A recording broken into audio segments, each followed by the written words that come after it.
CTO at Expedient. If you're having a good time today, give me a hell yeah. If you want to hear some more, give me a hell yeah. And if you're constantly being asked to do more with less and less and less, for 3 seconds, I want everybody to give one good primal scream. Ready? 1, 2, 3. Felt good, right? Let's let that out. One of the things that I want to thank the ARG team for having us out, because this is, a number of people have mentioned this. I've presented at a lot of places. Inside of a boxing ring is not one of them, right? And so when they asked me to do this, I was thinking, like, is this like it's in a ring? Is it boxing? And they were like, no, it's boxing. It's not pro wrestling. I was like, But it got me thinking, every single year there's some big fight, right? There's Canelo, Crawford was last year. You have Mayweather, Pacquiao, go all the way back to Lennox Lewis and George Foreman, where George Foreman has 3/4 of ears now. And seeing all of this, it got me thinking, we actually have a heavyweight fight happening this year, but it's not gonna be in Vegas. It's not gonna be in Atlantic City. It's actually taking place in every single one of your organizations. And it's between two deep fighters. But it's not over a belt, it's not for a championship, it's not even for bragging rights, it's for your attention. Because what we see time and time again is these two heavyweight fighters coming in. On the one side, you have the reigning, defending heavyweight champion of cloud, right? It's the thing that's defined our industry for the last 15 years. And because it's defined our industry, everybody has focused on it. But now we're starting to see some doubt being sowed. CFOs starting to say, hey, this bill just keeps getting longer. Why is this bill getting longer? Why are there 3 project management systems down here that are all SaaS-based? Why are we doing this? It's because Jira doesn't do public boards, that's why. But what we start to focus on is, how do I make that spend work the most efficiently? And when we start thinking about this, it's like, hey, we moved a bunch of stuff out to Azure. It's not really working out for us, or we need to do better here. What do people want to do? They want to start bringing things back on premises. They want to start rebalancing back into their home environments. And where are they going to land? VMware is usually the one that everybody thinks about. Does anybody know what happened to VMware recently? Anybody heard this? Anybody heard the news? All the Broadcom stuff. You can feel free to boo that, by the way. If you're mad about it, trust me, I've heard many, many times. The average cost increase we heard was like 300%. Every single time. So we see this huge cost increase. How many of you have tried to buy hardware recently? Tried to buy some servers recently? That number is a different number now, right? The average cost for a DIMM at this point, a 64 gig DIMM, has gone up 500% in the last year. Thanks, AI, because they bought it all, to the point where SK Hynix, one of the big RAM manufacturers, you can't even buy consumer RAM from them anymore. My son is going to be very upset when he needs an upgrade. So what we see is this big fight of, how do I tactically deal with my cloud costs? And on the other side of the ring, fighting out of the blue corner, is the cocky young upstart, which is AI. It's got the sunglasses on, it's got the fur coat, it's talking all kinds of trash over and over again. Why is it doing that? Because that's where all the money is being put. Everybody's putting their money behind AI. But who's putting the money behind AI? Is it the IT staff? Not really. It's the board. It's the C-suite. It's the investors. And specifically on the investment side, I was doing an event. There's a lady who worked with private equity firms. She said that they refuse to invest in any organization that does not have an AI story of some kind. Which means your fine friends over at Bear Creek Partners probably feel the same way.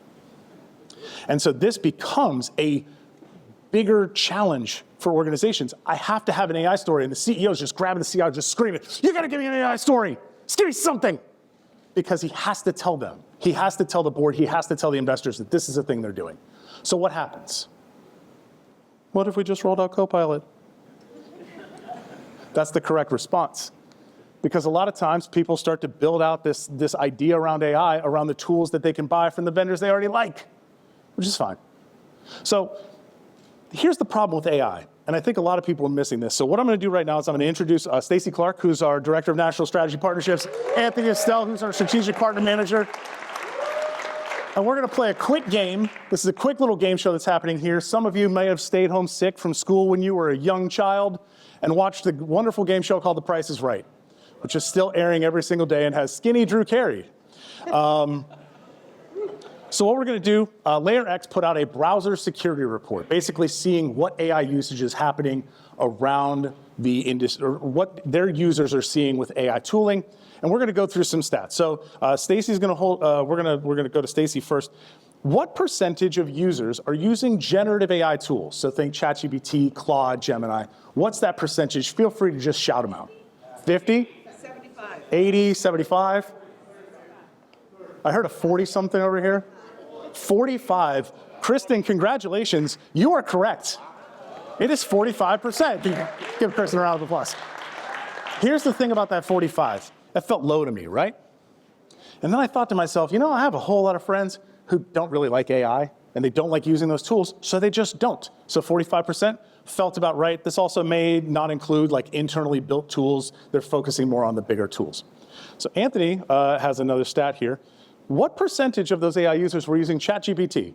I don't know if you guys have ever heard of this little tool that came out a few years ago, but how many of those users, what percentage of users are using ChatGPT? 75? 80? I heard 90 over here? 90. It's, Anthony, hold it up. It is 92%. Do you want to know why your Copilot implementation is failing? That's why.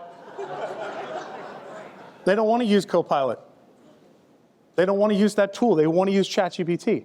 They want to use their own individual tools. And so what happens is, with that 92%, what do people do? When I tell my kids, no, you have to do some specific thing, or I want to stop them from doing something, what do they want to do more than anything in the world? They want to do that thing. And guess what? It's not, Cato Networks was up here and they did a wonderful job, but also it is not 2007. And so we can't just block stuff at the firewall and move on with our lives, because everybody in this room right now, you can hold them up if you like to. You have a smartphone with an unlimited data plan, and you can walk right around that. So Stacy, I'm going to ask a question here. What percentage of users are using personal accounts on their work machines? 95. I got a 95 over here. What we got back here? I heard a 57, 87, 95. Stacy, go ahead and hold it up. It is 67%, and you're in a safe space. These are all adults. You don't have to worry about the bad meme coming for you. 67% of users are using personal accounts. Why is that a problem? Security. Why is it a problem for security? Exposing corporate data. Because you're exposing corporate data, because most people are not paying for ChatGPT. There's a reason why OpenAI said they're going to put ads into ChatGPT soon, because they're not making any money. They're losing billions of dollars. So they have to get people to pay for it somehow. And I think we all know the adage here that if you're not paying for the product, you're the product. Good job, everybody. So what we see is this big shift of, I'm not using a corporate account. I'm willing to go around you because I'm actually getting value out of it. So surely they're just, using it like everybody else does, which is just new Google. I asked ChatGPT is the new I Googled. So surely they're not doing anything with any sort of data. Hey, Anthony, real quick, what percentage of users are copying and pasting files or data into those personal prompts? I got a 95 over here, 98. All of them? Nine. The answer is 77%. So there's one body blow. So things like, I don't know, hey, can you make this email not sound so sad? And it's actually copying and pasting in, like, these are our sales results for the year. Not at ARG, though. Absolutely not there.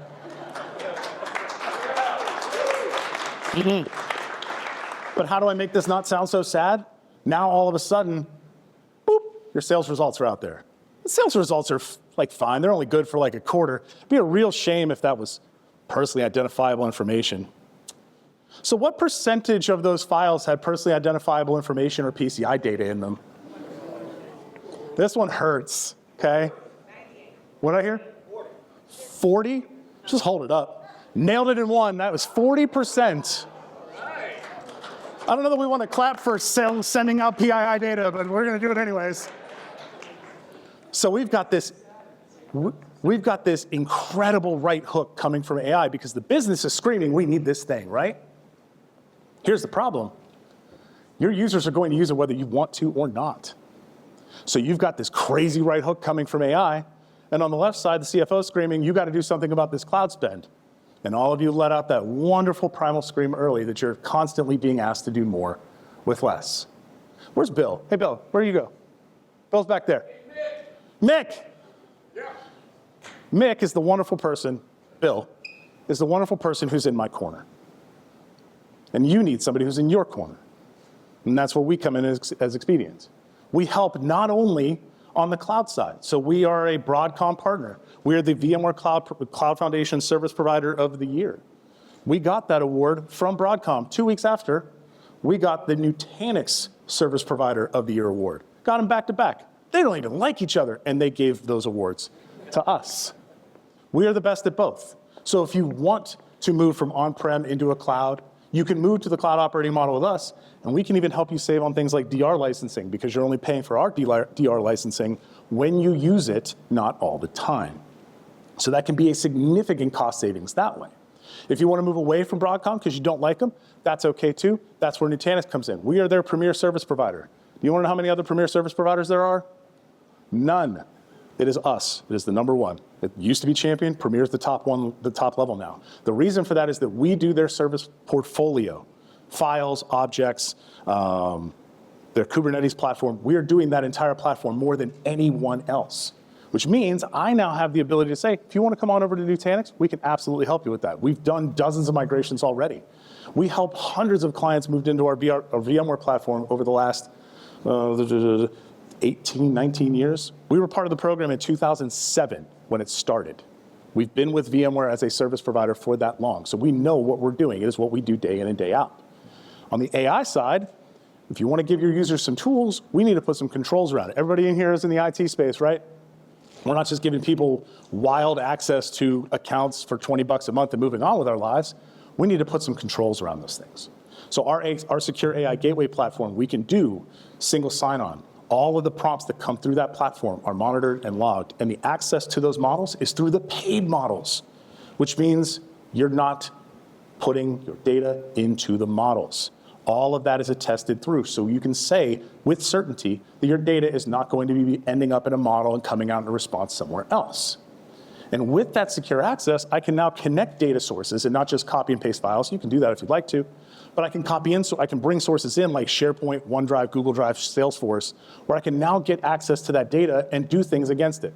My favorite thing is that we connected our AI platform, because we use it internally, and we connected it to SharePoint, and we pointed it in a folder where the fine folks in HR put all of the employee handbooks and the benefits guide and that sort of thing.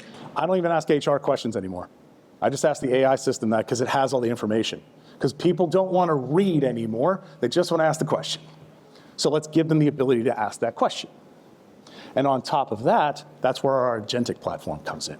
So our agent, we actually built one internally that takes vendor notifications. So the fine folks at Cato Networks, again, I'm not picking on them. They're just, connectivity is important to us as a data center provider as well. So we have a number of different vendors coming into our data center. We get 1,000 notifications a month from those vendors saying they're doing some sort of work somewhere in their network. And we have to parse that all out and figure out what to do with that. How do I tell my clients, hey, there might be some activity because there's a splice change that's happening down the road. Well, that's 1,000 hours of work because it's 1 hour per thing to read it, figure out where it's going, what does that circuit support, what do those users support. We actually put in an agent, we saved 986 hours in the first month. That is 6 FTEs worth of time. Did that replace those people? Absolutely not. Those people can now be freed up to spend more time with our clients and be more communicative.